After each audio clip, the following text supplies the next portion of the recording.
It's time for the Double J podplex, where wrestling lives. So man up and step on in.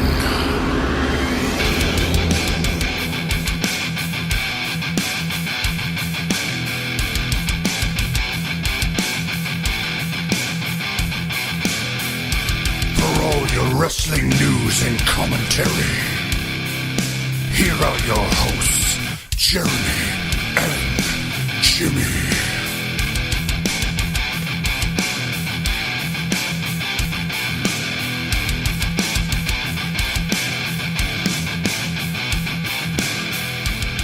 Yeah, well, I mean, if my aunt had a penis, she'd be my uncle. Oh, hey, and we're on the air. This is the Double J Podplex. That's what it is. That's what it is.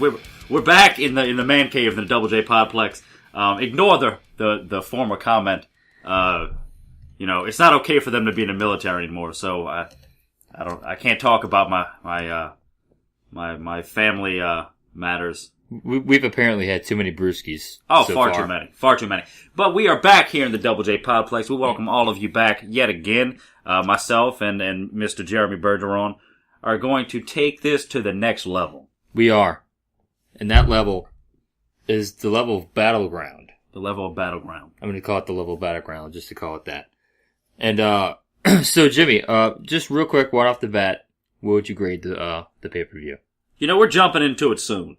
We're jumping into it quick, like a cold pool on a hot day. Yeah. Okay? Like a hot summer sidewalk. Okay, that one makes literally no sense. But, if I had to go overall, man, just like, throwing a letter grade out there, I'm gonna go with a solid C+. Really? C+? I'm going C+. Just because myself, personally, I enjoyed more things than most. So Okay. And it probably helps because my tooth had just stopped hurting. Like, really bad. How was your tooth? It's in a hiatus phase right now. It's not bothering me much at the moment, but you know how that goes. Maybe when I get off air, the son of a bitch is gonna hurt again. So yeah. But because of the fact that about an hour beforehand, I was back to normal. Uncle Jimmy was back in town. I think I enjoyed it more because of the fact that I was in a happy mindset. Right. I was a little clouded with my judgment. A little clouded. But where would you go for it? I feel like you would go a little less, which is what I'm feeling from. Yes, I'm gonna go D. D. I'm gonna give it a D. D as in damn. D as in hot damn. Damn. Alright, so I guess we're gonna touch a little bit on everything, but well, I'll tell you what. We're gonna jump into it then, since it's going to explain your D and it's going to explain my C+. Might as well just jump into it. Let's dive into the first match of the night, going into it very quickly. The Ty Dillinger and Aiden English match. First of all, Jeremy, the two questions I want to ask you. One, did they get the decision right to push Aiden English over Ty Dillinger, at least in this matchup? And two, was it a good match? I thought the match was mediocre. It wasn't bad, but it wasn't, nothing spectacular. By the way, they are real and they're spectacular. but no, I thought the match was okay. Right. Now, as far as if this feud is going to go for a while, Aiden English winning I had no problem with it. Mm-hmm. Mm-hmm. It seems like they've been not really doing too much with him recently, or as of late, and so I mean, I could have. Obviously, I wanted Ty Dillinger to win. I would have went with him, but another guy I picked. But like I said, if this feud goes a good while, I would like Ty Dillinger to kind of win the war, as opposed to if he doesn't win some of the battles, if he wins the war, that's all. My side on it. First of all, I would like to say I think the match was okay. And yes, I think they made the right decision. I think Aiden English, first of all, is an underrated performer. A guy who was definitely the heartbeat of the Vaudevillains.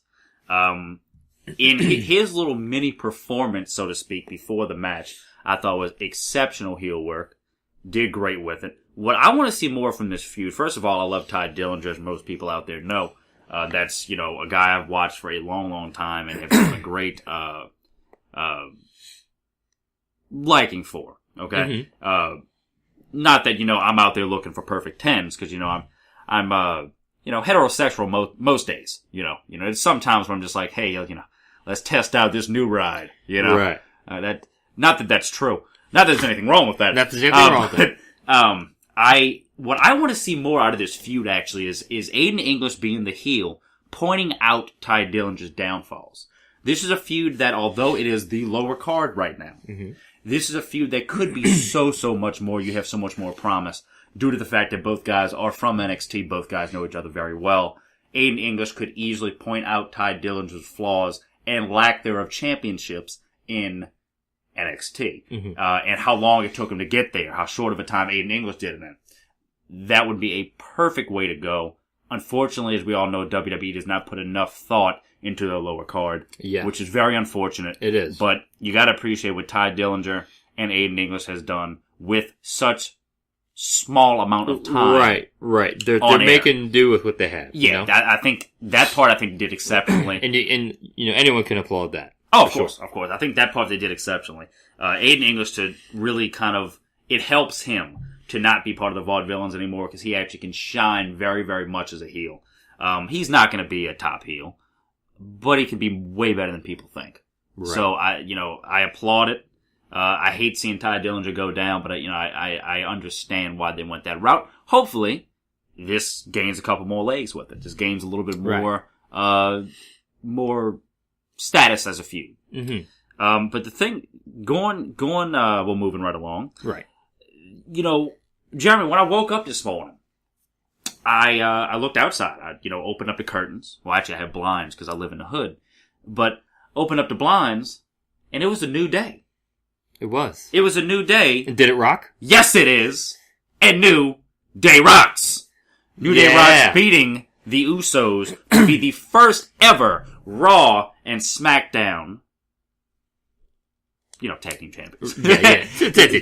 to be the first ever to hold both titles. They obviously don't have them at the same time. Right. But the first to have title reigns on both sides, which couldn't have been a better team, in my opinion, as far as WWE guys to hold those titles. Yeah. How did you enjoy the match? Because to me, it was one of the best matches on the card. It was the best match. The best match. I'll go with that. I'm going to go ahead and say that. It was the best match of the night. It was so exciting.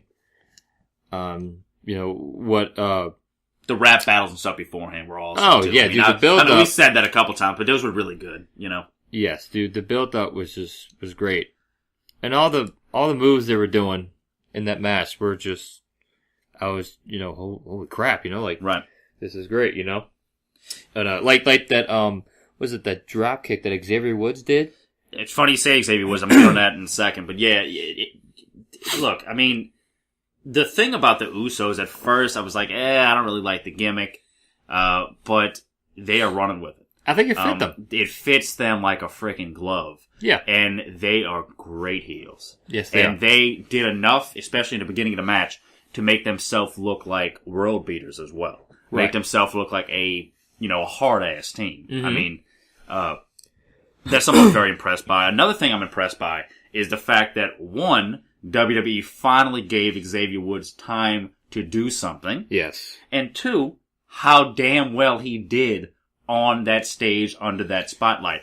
Xavier Woods was the MVP of Battleground. Yes. Bar none, period. Xavier Woods put on a freaking clinic in the ring. Like you said, that drop kick, a couple different things the guy did. Even selling, if you remember him jumping off the top rope and one of the Usos kicking him when he was coming down, you have to time that so damn well to get that right. That was exceptional on both ends. But Xavier Woods, to me, was the MVP. Finally getting the credit that he so truly deserves. And, the fact is, we kind of gloss over it. They won the championship without Big E in the ring. That's a valid point. That shows how powerful the New Day is, how good of a tag team they are, how good of a faction they are. So, I loved it. I think you could put any two of those guys together, and as long as you have the third guy out there, kind of rooting them and rooting for him, cheering them on, I think it helps and it makes their team fun to watch. You know? Oh, absolutely. Absolutely. Another thing, the reason I'm so hyped over, Xavier Woods actually still in the spotlight is because Xavier Woods for the longest time was thought of, not necessarily by myself or you, but thought of as the general public as the number 3 guy, as the weak link, so to speak, of the New Day. And that is just simply not true. Right. These guys are all different. They all have their own positives, their own strengths, and their own weaknesses. Mm-hmm. And they flow so well together. It's just a perfect tag team. To think that this is the same team that had a crap gimmick when they first started as faces, when they first came out. The, like, choir boys or whatever the hell they were. Yeah, yeah. I mean, this is not the same team. This is a team that will go down in history and rival names like the Thunderbirds. Rival names like the Hart Foundation. This is a group that is going to go down as one of the best we've ever seen. And they deserve this title. They deserve to be the first ever to be Raw and SmackDown Live Tag Team Champions. So, any last words on that, Jeremy? No, I think you pretty much summed it up pretty well, Moving along. And, these matches aren't necessarily in the chronological order that they happened. I just kind of wrote them in this was all off of memory. We were sitting here, we were drinking Canadian Labatt Blue. By the way, that is an endorsement, so I'm expecting some royalties to come in very quickly. If not, well, Labatt Blue sucks. So, but you know what doesn't? It depends. You know what doesn't suck? I would like to know what doesn't suck. I like things that don't suck. There's this place. That's actually, yeah, but go on. There's this place located in Kenner. In Kenner. It's called Custom Vapors? Custom Vapors with a Z. With a Z. With a Z. Custom Vapors with a Z. It's located at 1928 Williams Boulevard in beautiful downtown Kenner, Louisiana. That's right across the street from the City Hall. Don't you damn know. You walk inside and, a good buddy of ours, I almost called him Jeremy, a good buddy of ours, Jason, is in there with his wife and a couple other, nice young folks. Yeah. And they will treat you right, Jeremy. They will treat you right. As long as you tell them, folks, that the Double J boys sent you. The boys at Double J did. They may actually throw some discounts your way if you do that. You know what? They may throw Jason at you. I'm not. Yeah. You may be able to hang out with Jason for the night. Hell yeah, dude. He's a baller. He knows how to do it. Absolutely. He is actually the newest affiliate to the Big Baller brand. But no, in all honesty, though, getting back to Custom Vapors, you go over there, you get the best custom juices you could possibly imagine. Whether it's booty juice or anything in between. Custom Vapors is for you. Custom tanks. Any of your vaping needs, go on down and see Jason at 1928 Williams Boulevard in Kenner, Louisiana. And remember, if it ain't custom, it's crap. That's right. Moving right along, Sami Zayn, Mike Kanellis. One thing I would like to get across very, very quickly, it just felt so damn good to see Sami Zayn win a match. Yes. As much as I said last week and week before that, I am high on Mike Kanellis. I was when he was in TNA. I was when he was in Ring of Honor. I'm high on Mike Kanellis. But I'm not high on this Mike Kanellis. They haven't shown, and I'll get in that in a second, they haven't shown his other side yet. And that is going to be the interesting part to his character, if indeed they do allow it. Having Sami Zayn go over on him in the first matchup he's had makes sense. Believe it or not, it makes sense. Mike Kanellis has a dark side that he has showed in the indies, and I'm going to include TNA as an indie because it's shit. So, I want to see how far Sami Zayn can push Mike Kanellis to get that other side out of him. But it's just simply beautiful seeing Sami Zayn win a match. Right, yeah, absolutely. The underdog from the underground. That's right. El Generico himself taking it to him. Yes. But I was glad Sami Zayn won. He's one of my favorite, on the current roster. I really like him, and I just think they don't use him correctly. I've said this before, and I'm sure I'll say it a lot in the future, but they just don't use him correctly. But I do like, him winning this match. Mm-hmm. And I'm not sure how I feel about this whole love thing that Maria and Mike Kanellis have. Mm-hmm. I just think it really weakens and cheapens his character. Kanellis, that is. Yes. Well, my thing to that, one thing about Sami Zayn, I think Sami Zayn is the main guy that Triple H is up Vince's ass about recently. If you remember hearing about those two really are kind of at odds. Triple H was upset with how Vince wanted to handle some of his NXT guys, and I think Sami Zayn is at the top of that list. Sami Zayn was like his NXT champion. Sami Zayn was the face of NXT, and now he simply is not. He is a guy who is a fan favorite, and you'll have people cheer to him till they pass out in the stands. So they boo in the face. Yeah, Sami Zayn's their guy. But he is not a Vince McMahon guy, and I think Triple H has an issue with that. Getting to the point of Mike Kanellis, if you saw backstage when Sami Zayn was made some joke, I don't remember exactly what it was, and Maria hit him with the glass vase. Yes, that was a little. Actually, it was Mike.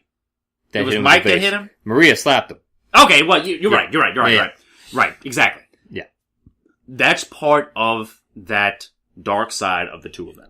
And that needs to be showcased a lot more. Yes, it does. And yet again, they're the type of group. I guess they're a group, but they're the type of duo that is better with a slow burn. Mm-hmm. And eventually, we'll be talking after SummerSlam. This will be a different guy after SummerSlam. I hope so. The only thing I'm scared about is the same thing I'm always scared about. Will they drop the ball on it? Will they just think he's just a run-of-the-mill talent, as they do with most people? That's what I would worry about, but I think the route they went, getting Mike Kanellis and Maria Kanellis, who was in WWE before, doing that, to me, means that they have faith in these two. Giving them the gimmick they gave them, which is a very difficult gimmick to get over, it shows a little bit of faith and a little bit of nod from WWE, and after all, Mike is a guy that Vince would probably like, just with his physique. So, I would like to see a little bit more of that in the future. Now, Jeremy, one thing I want to bring up that I didn't like a whole lot, I gotta admit, man, because the match was pretty decent up until this point. Mm-hmm. My boy, Shinsuke Nakamura, the king of strong style, defeated Baron Corbin, but he lost because of Baron Corbin giving him a low blow, therefore disqualifying himself. Yeah, that was pretty disappointing. I guess, excuse me, I guess now that he has this briefcase, I guess he feels like, I guess to an extent he is somewhat on top of the mountain, but not really. Mm-hmm. I feel like he's holding that above people's heads. So that in turn is making him, more arrogant and more just like which is great for his character I am holier development, than thou. You know what I mean? Which is fantastic for his character development. It works perfect for him. Yes, it does. But at the same time, I like Corbin. I am a Baron Corbin fan. At the same time, it is, kind of disappointing to see him lose that way, But it is part of his character, at that point. Yes. So, in a way, I guess is the only reason I'm okay with it. Yeah. Because it's Baron Corbin being more and more arrogant. Right. And, it is acceptable in that sense. Yes. And it's an appropriate end to the feud if it needed as an end to the feud. Because both guys have different directions they need to go in. It was a feud that was interesting in the beginning, but both guys, like I said, have bigger things and, bigger things going on and coming up. And the fact is, like Baron Corbin, like you said, is Mr. Money in the Bank. So why do you need to win the match? You don't. Right. There's no need to do anything until you cash in that Money in the Bank briefcase. That's right. That's his baby right there. That's all it is. And that's all that matters to him right now. That's about as much as I can go on Corbin, I guess. He will cash in, and I believe we will talk about that a little bit later on in the evening. But Baron Corbin will cash in, and I'll give you a little hint at who that may be. There you go. Moving right along, we're going to the Bulgarian Brute returning against the returning John Cena. Yeah. Jeremy, one thing I want to bring up, and I brought this up when we were going over, when we were previewing Battleground. I despise matches that take away from the match.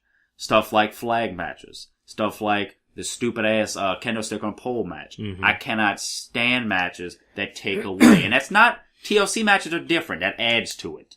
Hell in a Cell, that adds to it. Right. Matches like this where you have a stipulation where you have to do something instead of pinning or grappling or exiting a cage. Right. You have to do something before I've always despised those type of matches. However, did you find it at least credible because it was Rusev, who's from Bulgaria, which is basically Russia, and John Cena for the U.S., did you think it at least served its purpose? Yes.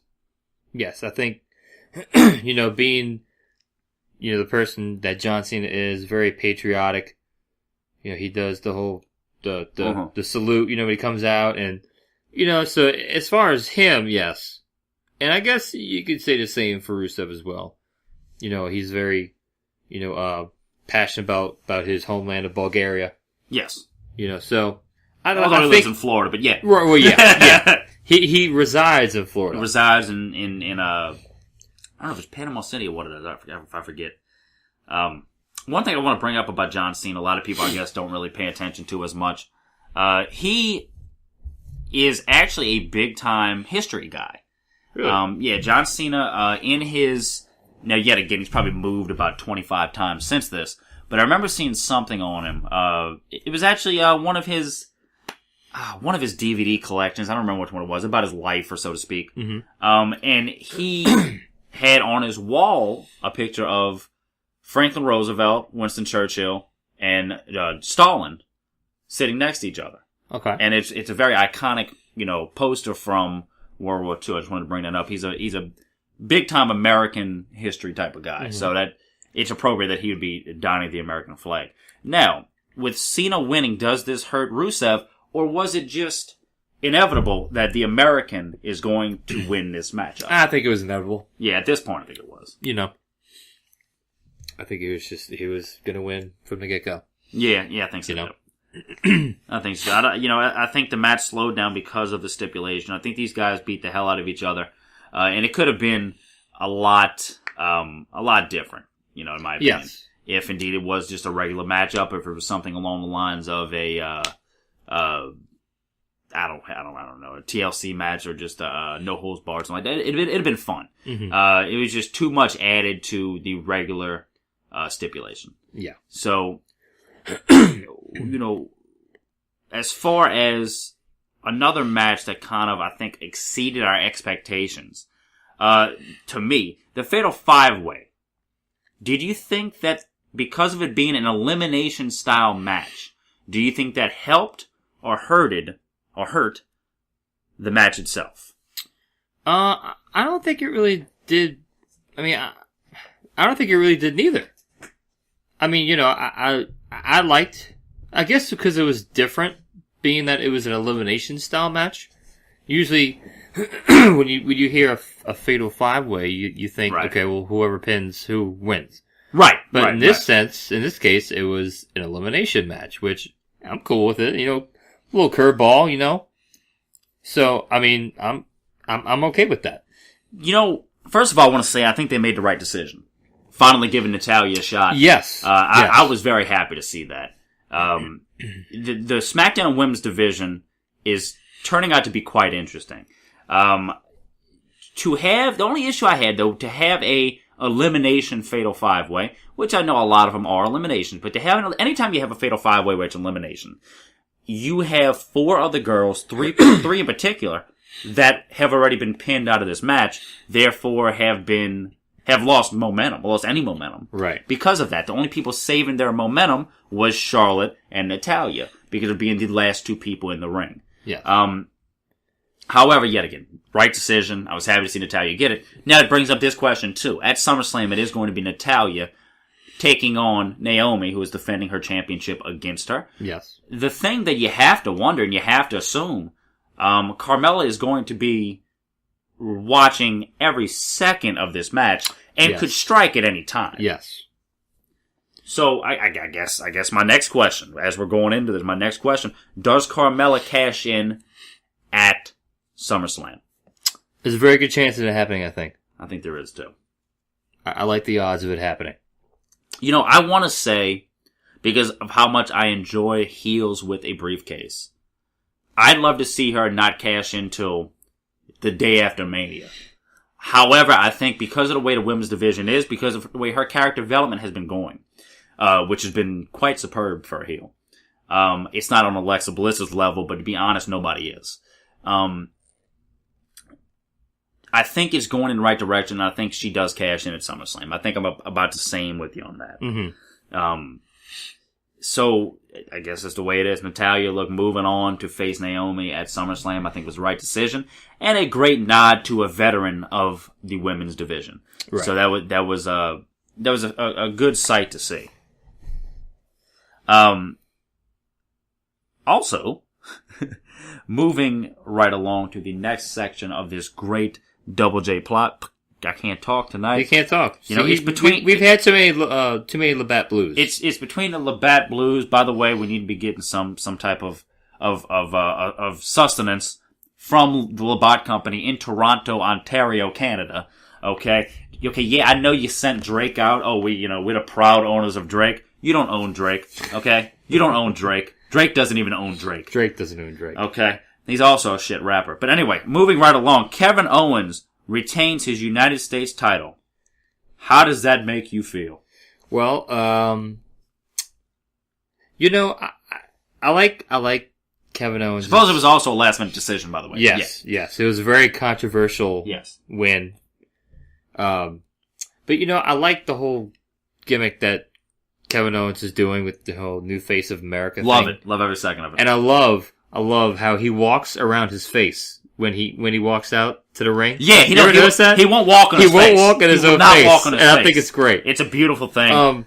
Now, I guess in this situation, I know AJ Styles, one is your boy. Want it back.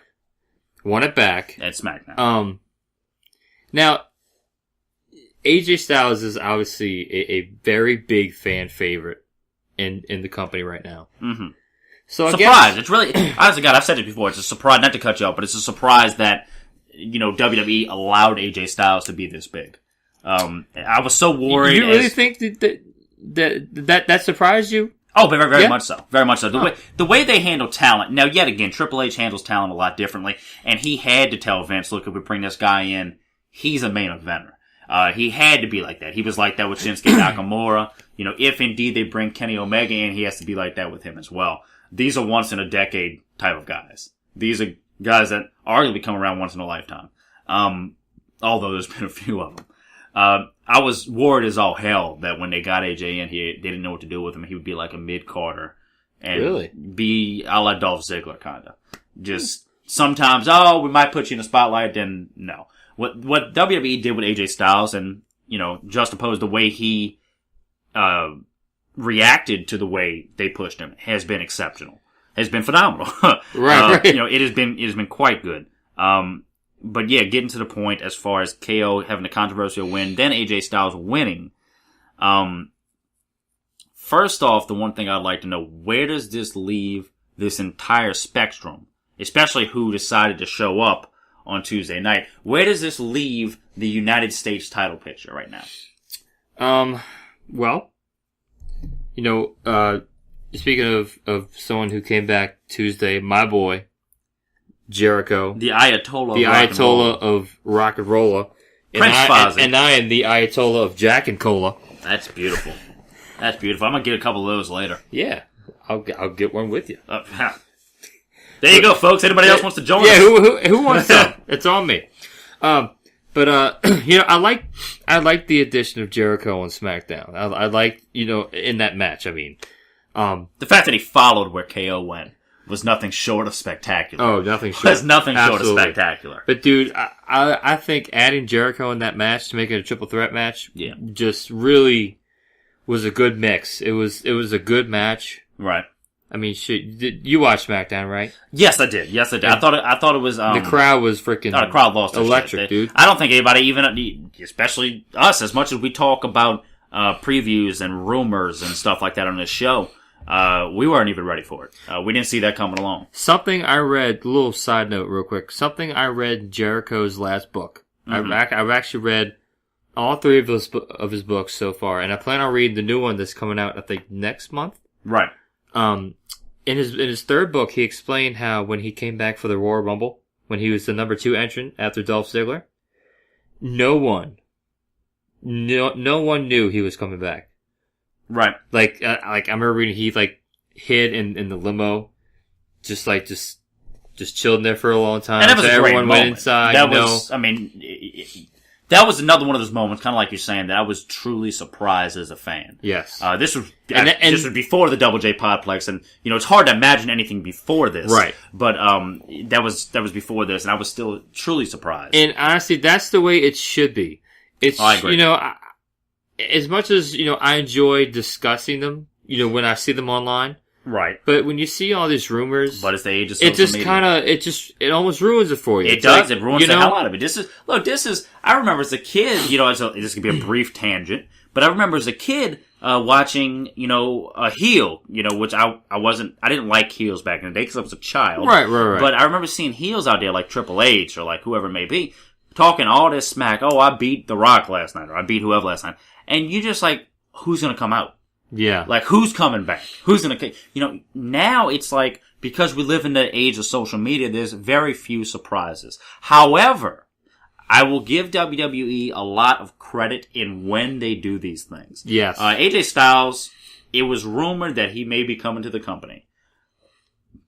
No one knew for sure that he would show up at Royal Rumble. Right. And when he did, that was a beautiful moment. When Nakamura finally showed up. When Bobby Roode showed up in the damn stands at an NXT show. Big things can still happen even if you know they're coming. And in the day of social media, you have to play the game a little bit differently. So that's about, I guess, where I was going with that. Jericho, as far as Jericho coming back, surprised both of us.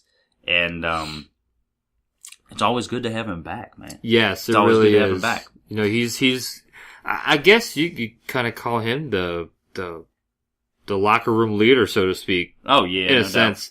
I mean, when he's here, he's doing his stuff with Fozzy and stuff. But he's the legit one. He is that veteran. He is the guy who, we talk about all the time the times that he's had problems with somebody in the locker room for messing with one of his boys. And look at when Randy Orton got busted open by Brock Lesnar. Oh yeah. Jericho was on that ass, bro. Oh yeah. Jericho was on that ass immediately. Yeah. And obviously Brock's a big dude. Jericho don't give a damn, dude. Yeah. Jericho is the Uncle Jimmy of WWE. The Uncle Jimmy of WWE, huh? Nice. Nice.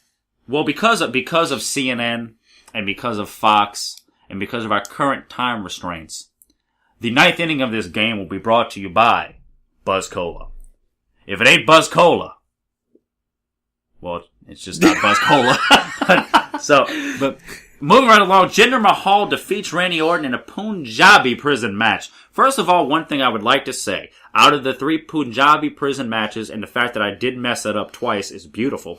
Out of the 3 that we've had, this has been the best. People are going to hate on it as much as they want. People are going to hate on Jinder Mahal as much as they want. Let them.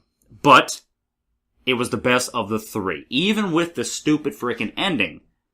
Now, Jeremy, we had a young man, well, not a young man, he's about 89 and a half years old, known as the Great Khali, that decided to come out and help his fellow Indianian, Jinder Mahal. Was this the right move? Before we get to that, did Randy Orton have to wait and not jump out of the damn prison to escape? Why did he wait? And yes, I understand. This is WWE. This is entertainment. I get it.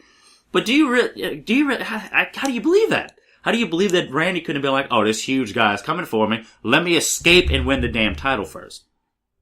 That really bothers me. And I know that's the logical WWE, thing to think. And it's WWE, but you're really thinking that your people watching are stupid. And that aggravates me a little bit. But getting to the point, does it make sense that Great Khali is back in WWE? You know what? I'm going to say yes. Okay.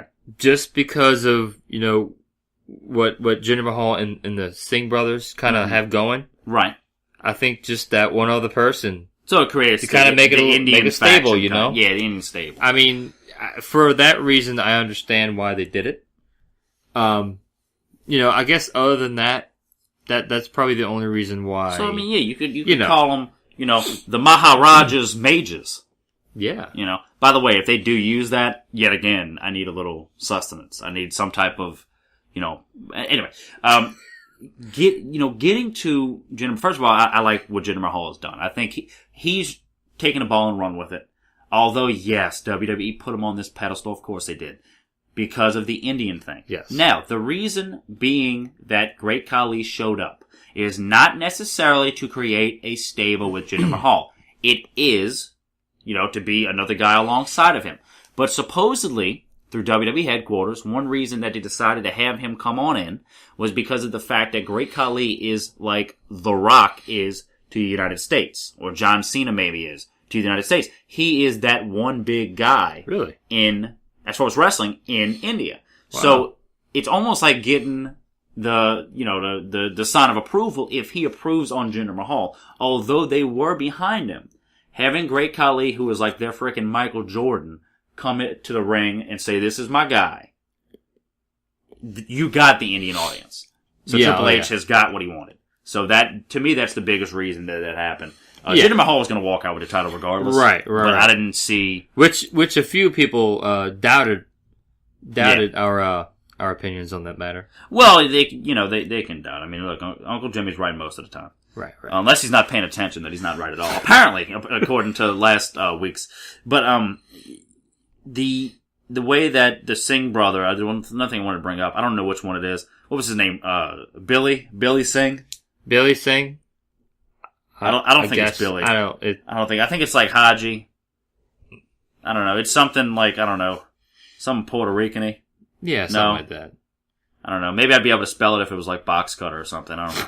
But he fell off the top of Punjabi prison. Yes, I saw that. I actually don't know the update on him. I don't know if he's okay. I assume he is. That's a good question. I assume that he is. Because, dude, when you think about that, that's like the height of that sucks. Like, would you say it's almost the same height as a Hell in a Cell?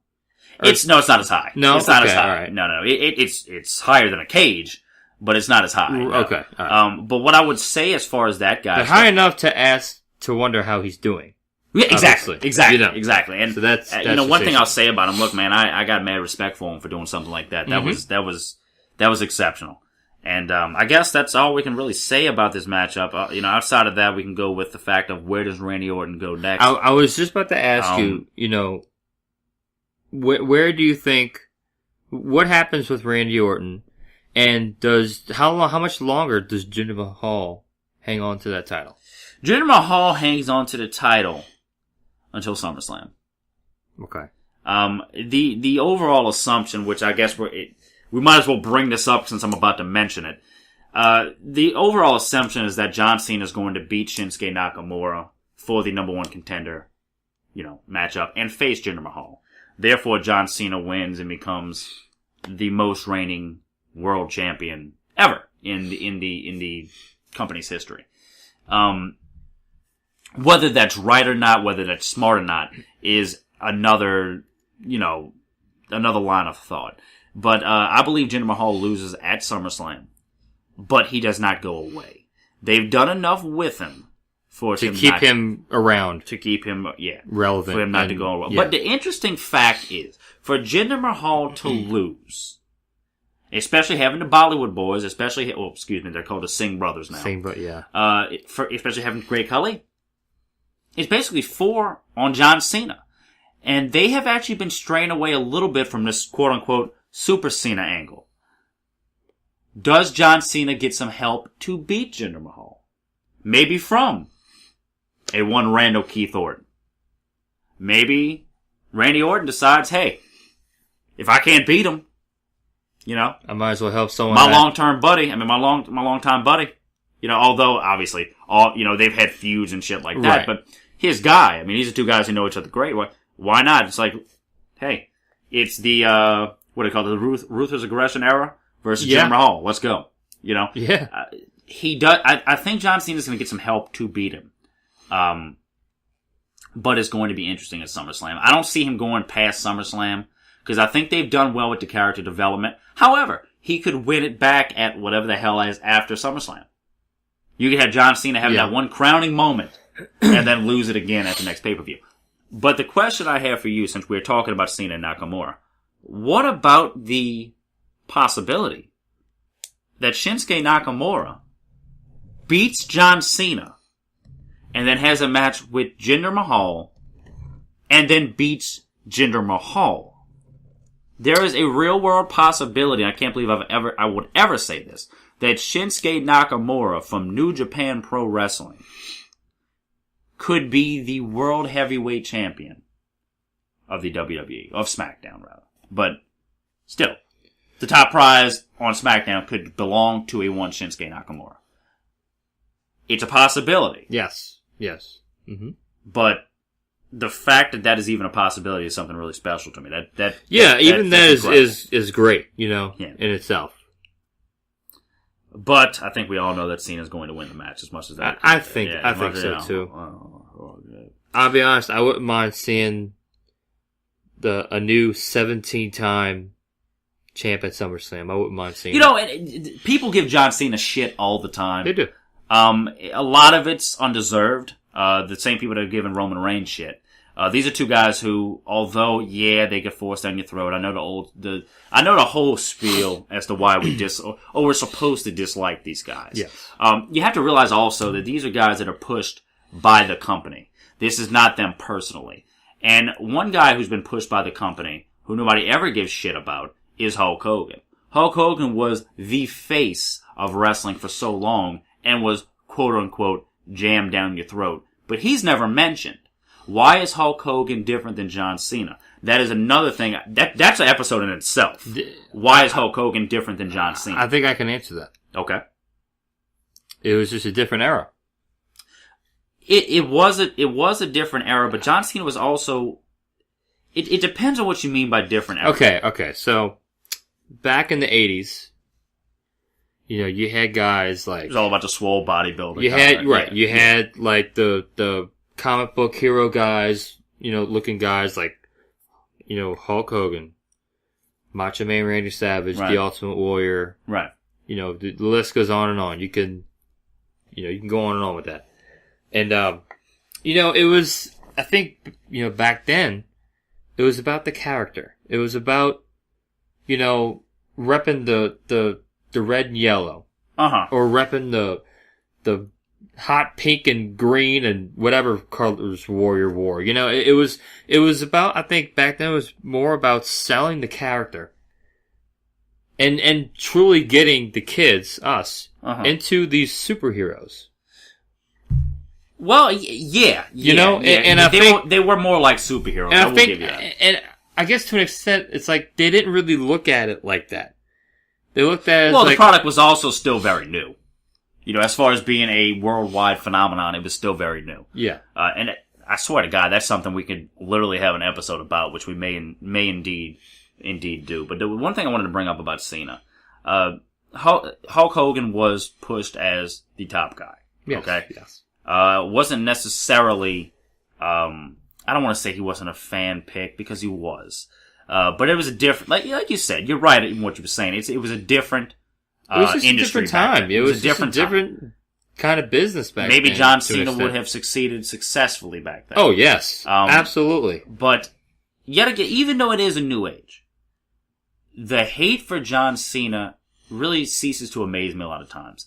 I understand the, why the hell did he have to win this? Why couldn't somebody else do it? Like when he would win something and somebody like Daniel Bryan wouldn't, or somebody like CM Punk wouldn't. I understand that completely.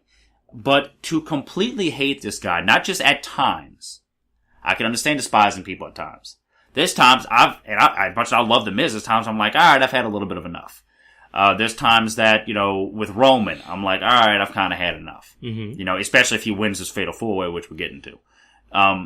But with John Cena, he's a guy who puts his company on his damn back after the Attitude Era. Yep. Okay? He had a little bit of help, but basically, being the figurehead of WWE for so long, he shared the spotlight for a while with people like Randy Orton, people like CM Punk, people like Edge, people like D-Generation X, when Triple H and Shawn Michaels came back, right. People like Undertaker. But he was always the face of that group.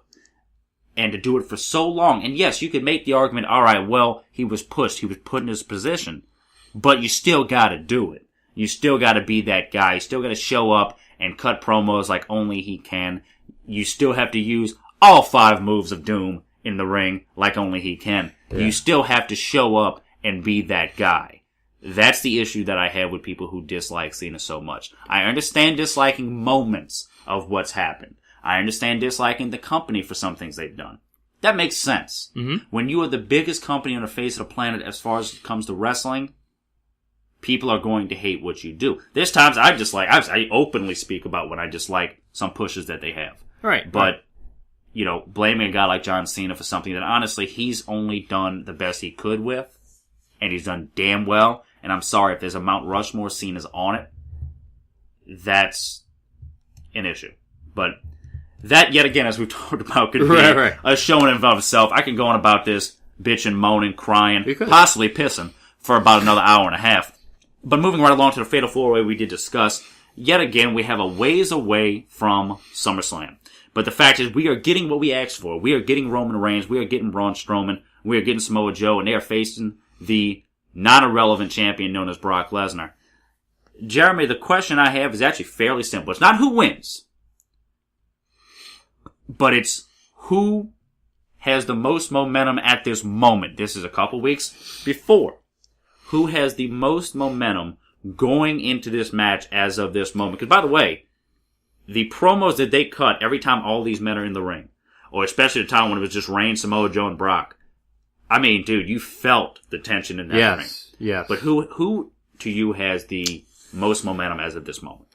At this moment, it's between two guys, Samoa Joe and Braun Strowman.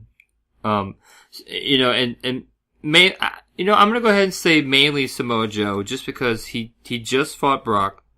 Damn near beat him. Almost beat him. And for that reason, I will put Samoa Joe over Strowman. But I think, generally it's neck and neck. Cause Strowman did,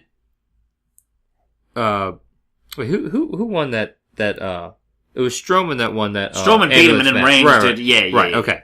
But I think just being that, although he did lose that match, Reigns backed the ambulance up and took him out. He took him to Destination Fox. That's right. That's where he took him.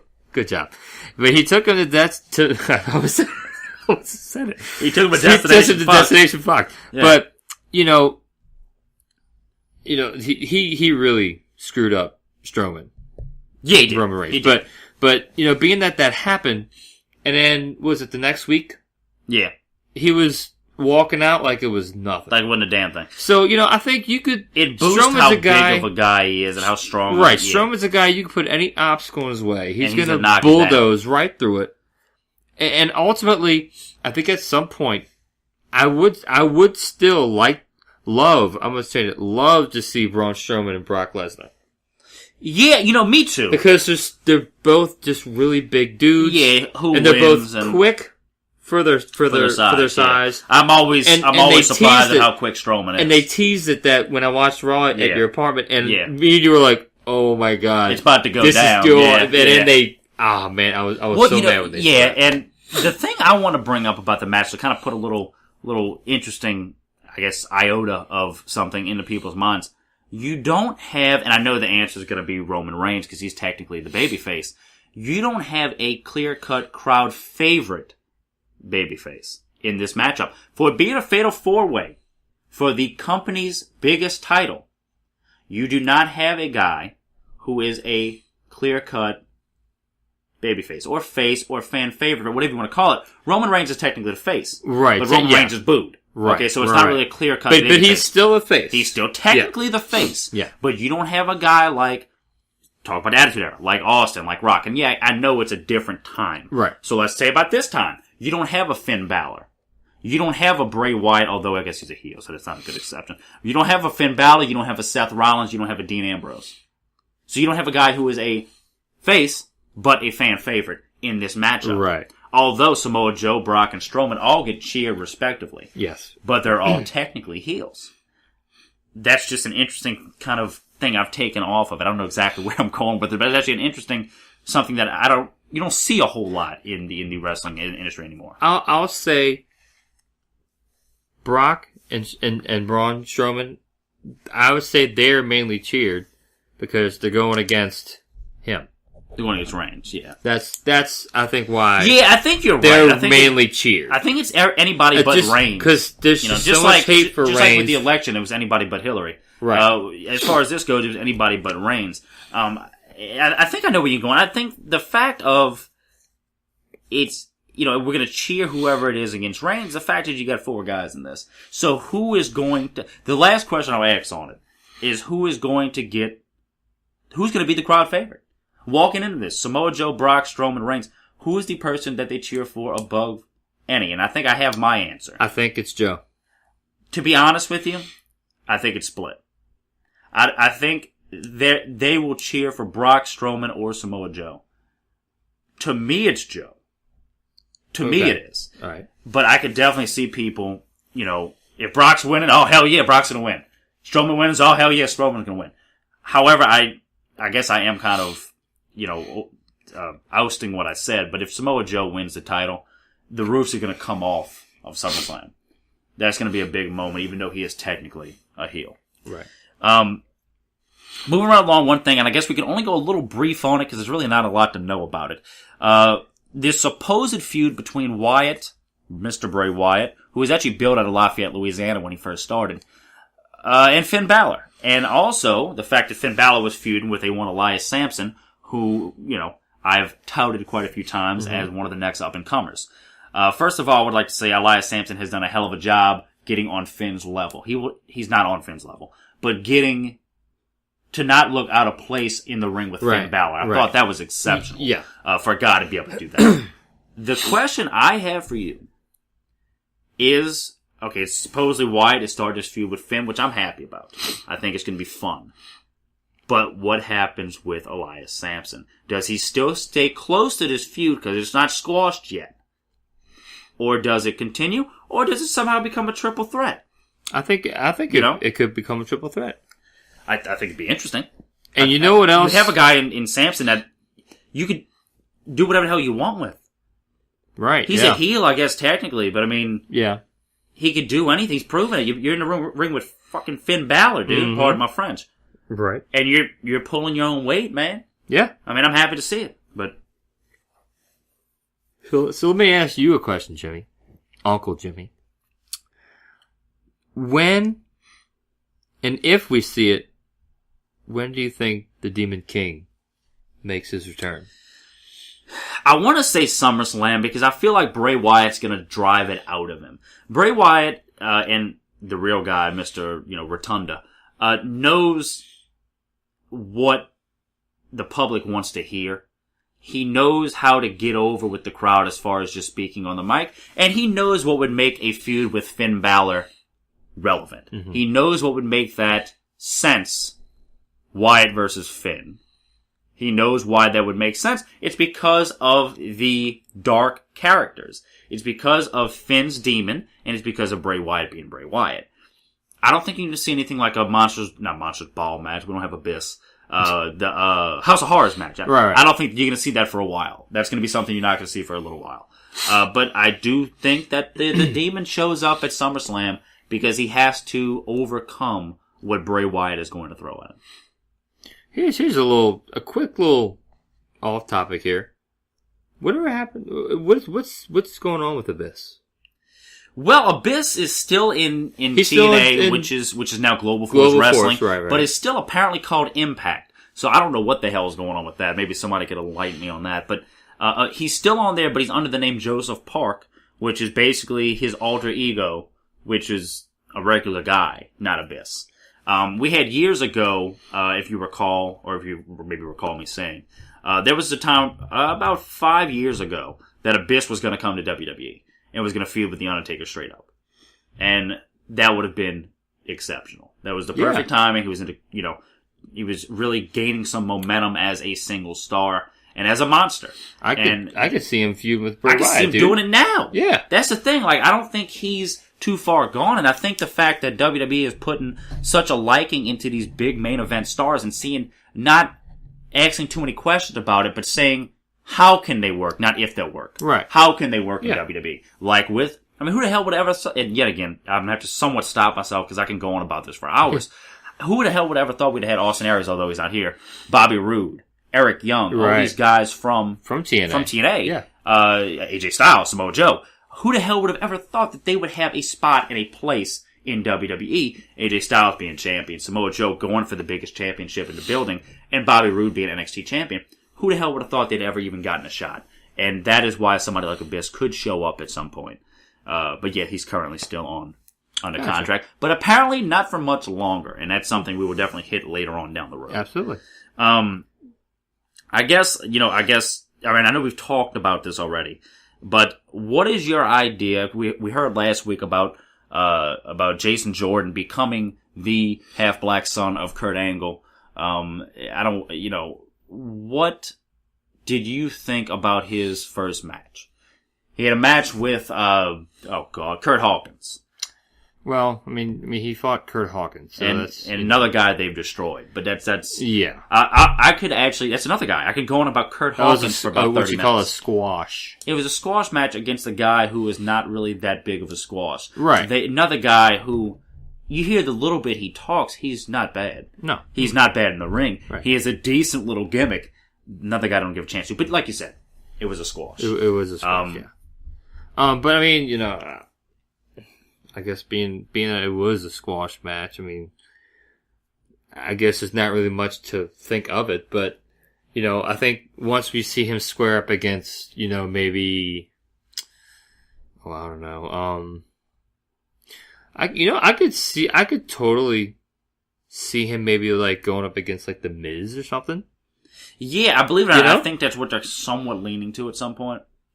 Yeah, I still lean on the fact that he's going to be turning heel.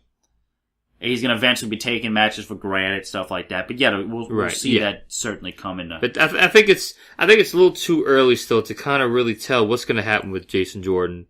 It is. He needs a little bit more character development. Yes. But yet again, you ask yourself, well, why did they take a chance with him? He's great in ring, as a lot of guys are, but you're in the World Wrestling Entertainment. You're not in just a wrestling business. And you have to have both sides of the same coin. You have to be able to be charismatic, and you have to be able to show it up in a ring. Right. So hopefully Jason Jordan will be able to do both of those things. The one thing that I think you brought up earlier to me is the possibility of, after SummerSlam, them having a superstar shakeup. Who would, just because we don't know a lot about it, we're going to each throw out one guy that is moving from Raw to SmackDown, or vice versa. And just because it's fresh in my mind, I'm going to preemptively go first and say that the phenomenal one, AJ Styles, is going to move over to Raw just because I want to see the damn Bullet Club exist on Raw. Yeah. Even if you call it the club. Even if you call it the damn Balor Club. Yeah, something I don't give a damn. Yeah. I want to see Club versus Shield, and I want it now. Alright? Period. Right now. But what would be a guy you think would trade places? And I know it's kind of putting you on the spot, because I mean, it's a big-ass roster, Yeah. It's almost something I'd have to, look at who's on where and kind of, piece it together like that. But, you know what? I'm going to go ahead and kind of throw a knuckleball answer here. Ooh. I could totally, and you've brought this up in the past, about guys on the main roster going back to NXT. Interesting. I brought that up. Yeah, right. And as much as it pains me to say this, because I don't want it to happen, but I think it could help. It's okay. For example, Dansby Swanson. For example, Dansby Swanson. I just found out today that he is going to AAA, to the Gwinnett Braves, because he hasn't been playing that great. Mm-hmm. But they do that to get his confidence back up, Right, and there's nothing wrong with that. Now, there's nothing wrong. That's just now, typical. I'm going to apply that to here. I think they're going to take possibly Sami Zayn. Maybe. I don't know about that one. I know where you're going with it, at least, or just maybe not Sami Zayn. See, I need the roster for me to look at, But I mean, I guess just use that as an example. someone like Sami Zayn or maybe the Ascension. The Ascension. Goes back down. Or Ty Dillinger, maybe. He's been called up too soon. I don't think it would be Ty. I know basically where you're going with it. What about the Cruiserweights? One of the Cruiserweights, maybe. Well, they did not have a Cruiserweight division. Which is shit to begin with. Yeah. But no, you're in the right direction. Yeah, you know what? You're definitely going in the right direction. Yeah. One thing I would say, it's interesting that I brought that up. So basically, I am the know-all, be-all. That, NXT is and has become such a sufficient other company. Not other company, but other brand. And it is not even a slap in the face anymore to send somebody down to NXT. No. You're telling me you could have somebody like, I don't know, let's look at who we were talking. Alright, say Sami Zayn. Although I don't think that's possible. But say you send a guy like Sami Zayn down. Or you send a guy like, I don't know, pulling stuff out of the back of my head. Say Ty Dillinger. Say you send, you wouldn't send Knocker. Say you send Elias Sampson back down. So all these different names. Say you send Neville back down, which of course would never happen. Right. But just throwing names out. Say you throw these big names that are in WWE down and feud with frickin' Bobby Roode. That's an instant classic in NXT. That makes sense. It makes total sense. So that's, but if you had to say a guy to move from Raw to SmackDown or vice versa, who would you maybe be going with? You mean you said to go back to NXT or just not necessarily NXT? Oh, okay, all right. Although that makes sense too, but that may or may not on the main shows. On two main shows, but that may or may not have a lot to do with the shakeup as well. But if you had to say SmackDown or Raw, which one guy or gal would be kind of switching back and forth? You know what? What about Enzo? Maybe going to SmackDown. That actually may have been because Enzo, he's done with Cass. Yeah, he's fought him 2 or 3 times already, and he's gotten that squashed all every time. That may have been the so best. It's like what can you do with him unless you want to put him in the crap cruiserweight division, which I guess I don't really see that happening, but that's that may have been the best answer I've heard. Enzo going to SmackDown. That's all right. I actually like that a lot. I think he would work out very well from a change of scenery. And there you have it, folks. That's not bad at all. There you have it. That's a little bit, I guess, of a shot in the dark, but I'm just kind of. With the Superstar shakeup, they send multiple trying to people, think of something. You may very well be right on that accord. And I guess in closing over here at the Double J Podplex, because we do have to. We're out of beer. Okay, it's an we issue. are, yeah. We are out of beer. And Uncle Jimmy, he drinks it like it's water. But we would like to bring up one more, I guess, topic, so to speak. The tag team division. We talked about briefly earlier about the New Day beating, the Usos for the tag team championships, and how well both of those teams are doing, how well Breezango is doing, and whoever is the person that destroyed Breezango's office and then stole Fandango. First of all, the last question I'll ask tonight is, who do you believe that those people are that took Fandango? But I would like to ask you, Jeremy. Oh, God. Raw, SmackDown. Who has the better tag team division?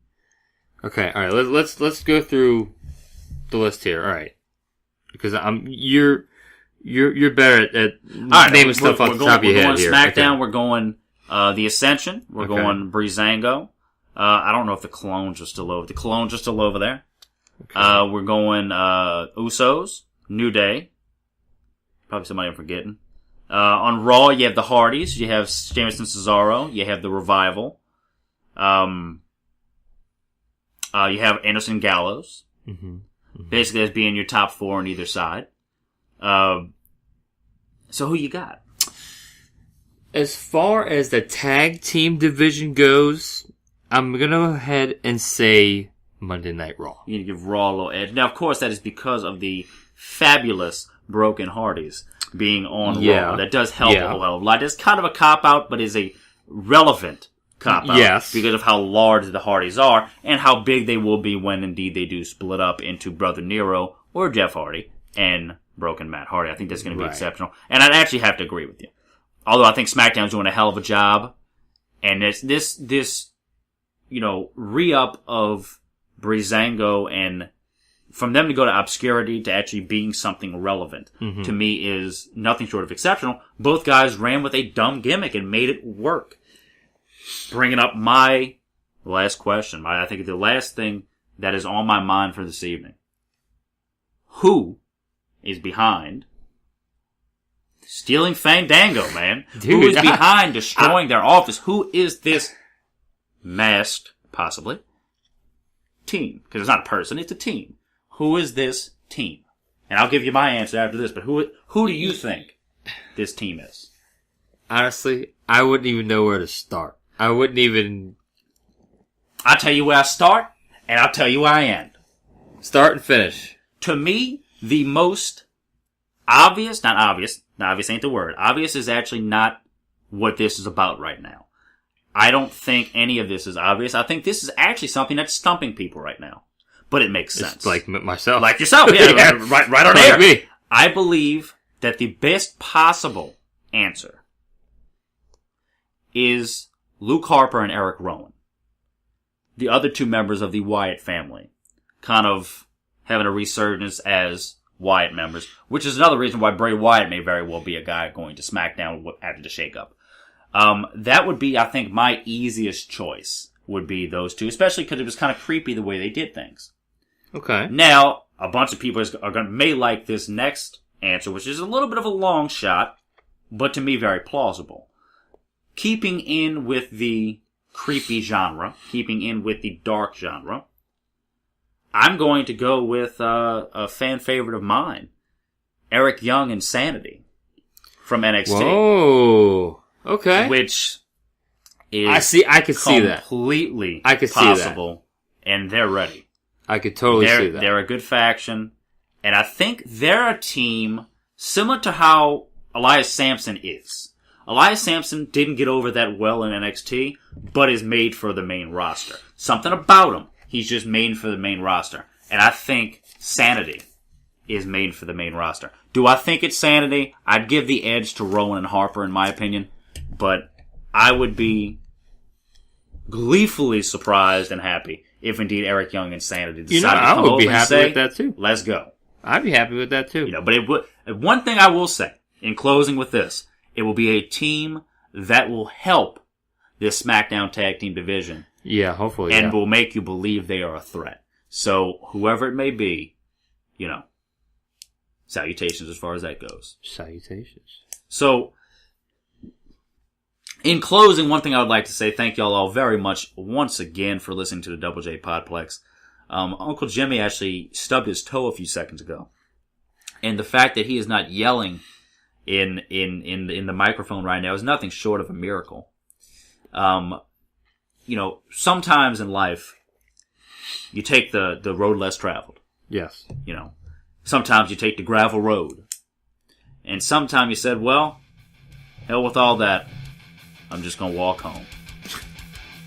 So, signing off from the Man Cave, this is Uncle Jimmy, and I'm going to hand it off to Jeremy. Y'all have a lovely rest of the week. And I don't have much to say, but we're here making Double J great again.